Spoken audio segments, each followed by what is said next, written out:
What's the worst thing you can do when potty training your toddler? Stick around, I'm going to tell you. Hi, my name is Krista, and welcome to Thrive Daily. In today's video, I'm going to share the number one mistake you do not want to make when potty training a toddler. And I'm also going to share the number one thing you can do to succeed in potty training. If you have struggled with potty training, what has been your biggest struggle? Please let me know in the comments. I respond to every comment. And if you haven't started yet, let me know, what is your biggest fear surrounding potty training?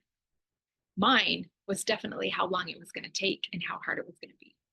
I think that fear made it take a lot longer than it needed to be. I was in the thick of potty training for a good 9 years, solid, without any breaks, literally. So this is coming from someone who made all the worst mistakes you can possibly make when potty training. So my first 3 children were all stool withholders.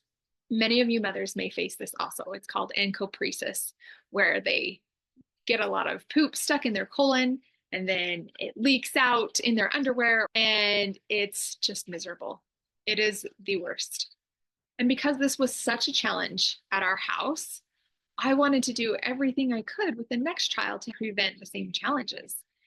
Well, the holding always began with constipation.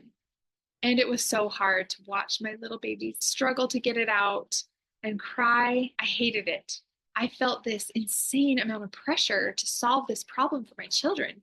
And I had no idea what to do. And so I tried to prevent the constipation with good old Miralax.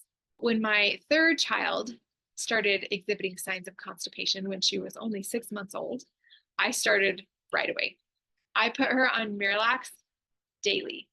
Well, fast forward 5 years later, she was still struggling with the same problems.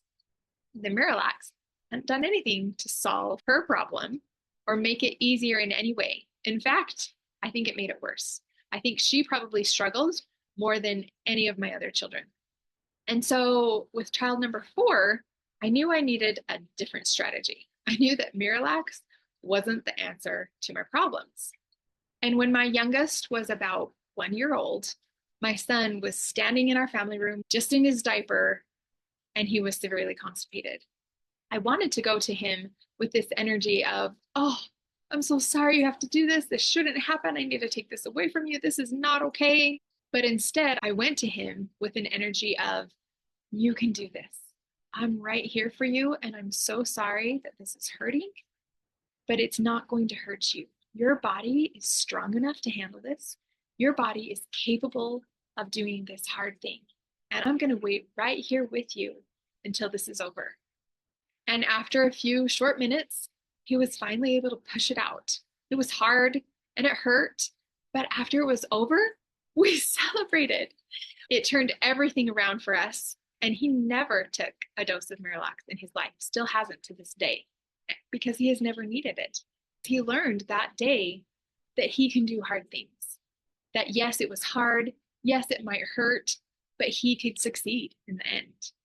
So the worst thing you can do is to carry an energy of worry and stress and panic. And this is going to be so hard. And I don't know what I'm doing. And I don't know if this is even going to work.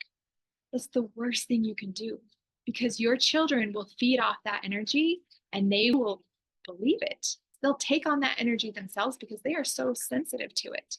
And they won't believe in themselves. They will worry just as much as you do. And they'll get so tired and anxious that they'll want to give up. So that is the number one worst way to handle potty training. So what is the best way to do it instead?